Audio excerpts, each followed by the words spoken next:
Assalamualaikum warahmatullahi wabarakatuh.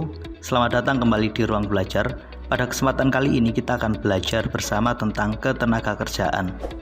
Apa saja yang akan kita pelajari pada video pembelajaran kali ini? Kita akan belajar tentang 5 hal. Pertama, tentang definisi tenaga kerja dan ketenagakerjaan. Yang kedua, tentang jenis tenaga kerja. Yang ketiga, sistem pengupahan. Yang keempat, pengangguran. Dan terakhir, hak dan kewajiban tenaga kerja. Apakah ketenagakerjaan itu? Ketenagakerjaan merupakan segala sesuatu yang berhubungan dengan tenaga kerja, yakni terkait dengan masa sebelum bekerja, masa waktu bekerja, dan kondisi pasca bekerja.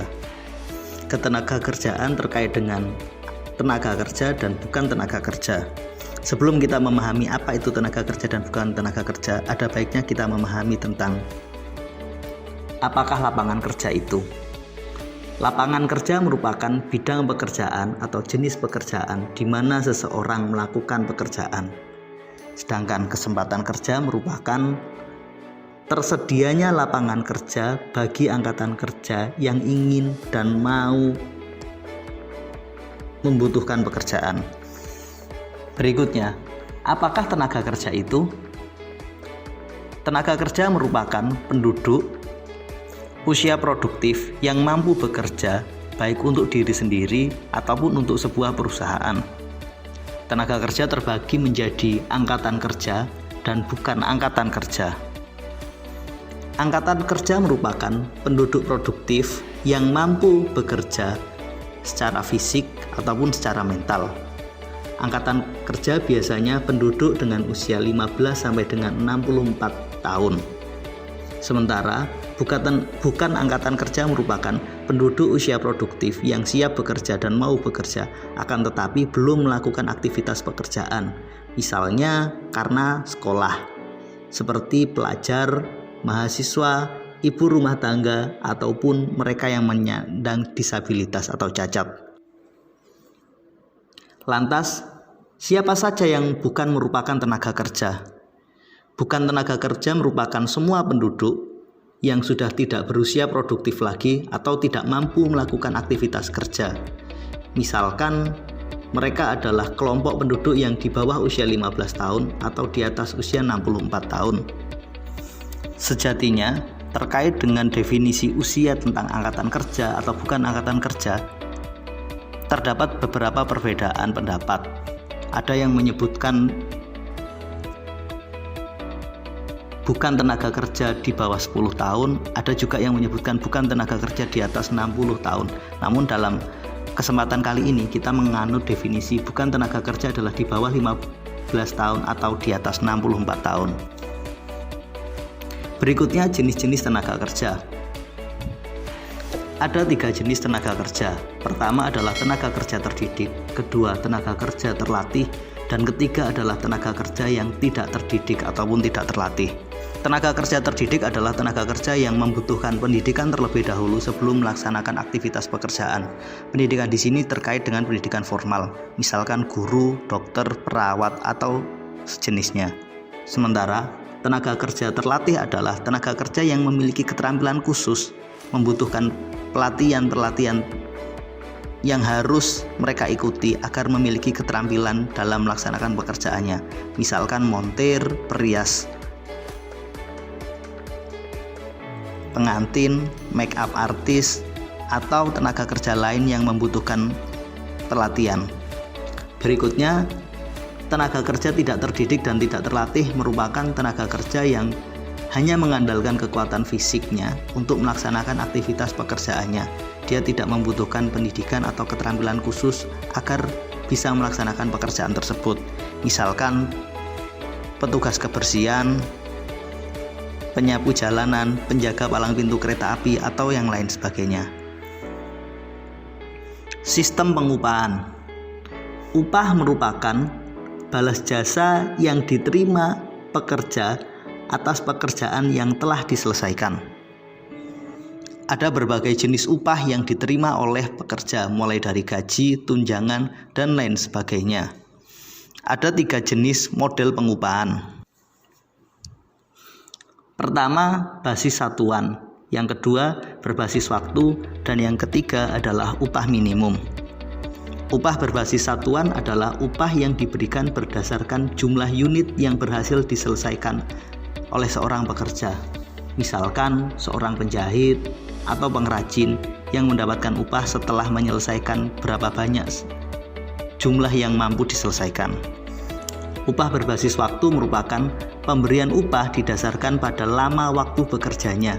Misalkan seseorang dibayar berdasarkan satuan harian, satuan jam, atau satuan minggu, atau satuan bulan.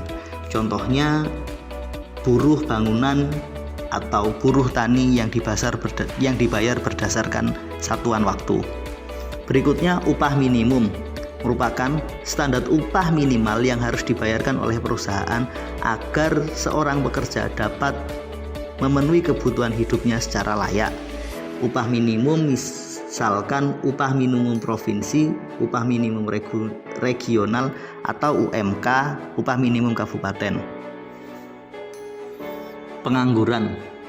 Pengangguran merupakan sebuah kondisi ketika seseorang belum bekerja atau sedang mencari pekerjaan atau sedang berupaya untuk membangun sebuah bisnis atau usaha. Ada 6 hal yang menjadi penyebab pengangguran. Pertama, lapangan kerja yang lebih sedikit jika dibandingkan dengan pencari kerja. Yang kedua, kemajuan teknologi yang membuat tenaga manusia harus dikurangi. Yang ketiga, tidak sesuai antara pencari kerja dan kriteria pekerjaan yang ditawarkan. Yang keempat, PHK. Yang kelima, tempat tinggal pekerja yang jauh sehingga pekerja tidak dapat menjangkaunya. Dan yang keenam adalah kurangnya pendidikan.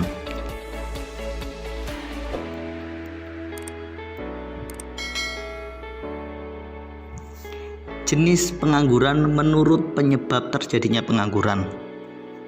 Pertama, konjungtur, yang kedua friksional, yang ketiga adalah siklus, dan yang keempat adalah strukturalis. Pengangguran konjungtur merupakan pengangguran yang terjadi akibat penurunan kinerja perekonomian suatu negara. Karena ekonomi yang menurun sehingga aktivitas produksi pun menurun. Dengan kondisi ini terpaksa terjadi pengurangan tenaga kerja atau PHK. Atau dengan kata lain, jumlah tenaga kerja yang tersedia menjadi berkurang akibat penurunan ekonomi sehingga terjadilah pengangguran. Pengangguran friksional merupakan pengangguran yang terjadi akibat tidak dapat bertemunya antara pencari kerja dengan lapangan kerja. Misalkan para pencari kerja berada di Jawa sedangkan lapangan kerja berada di Kalimantan. Mereka tidak berpindah sehingga terjadilah pengangguran. Apabila pekerja mampu berpindah tempat, maka mereka tidak akan menganggur lagi. Pengangguran siklus merupakan pengangguran yang terjadi akibat siklus waktu atau siklus produksi.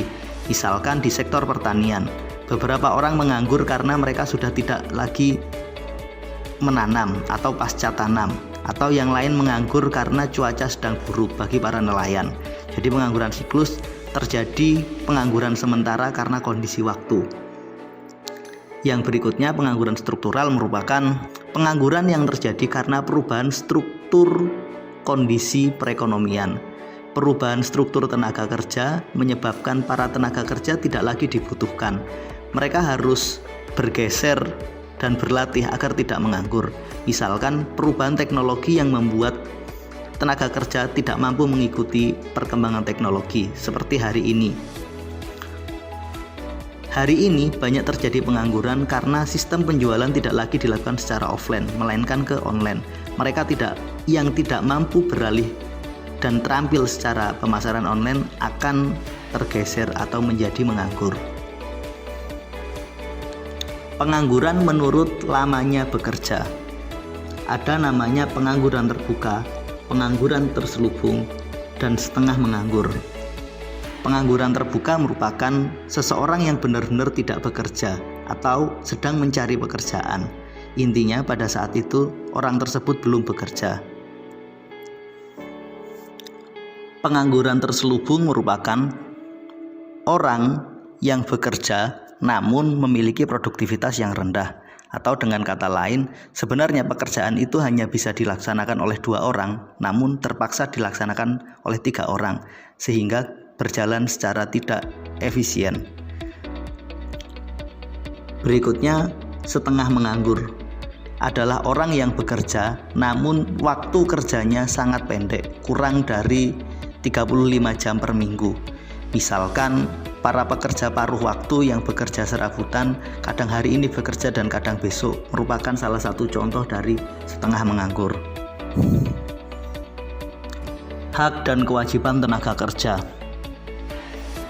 Hak tenaga kerja. Ada beberapa hak yang dimiliki oleh seorang tenaga kerja. Pertama, mendapatkan upah. Yang kedua, mendapatkan perlindungan. Yang ketiga, libur atau cuti. Yang keempat, berserikat. Yang kelima adalah jaminan sosial. Dan yang keenam adalah mendapatkan jaminan kesehatan. Berikutnya, kewajiban pekerja. Pekerja memiliki kewajiban yang paling utama adalah mengikuti aturan hukum. Yang kedua, mengikuti aturan di mana seseorang bekerja. Yang ketiga, bekerja dengan baik. Yang keempat, bertanggung jawab atas pekerjaannya.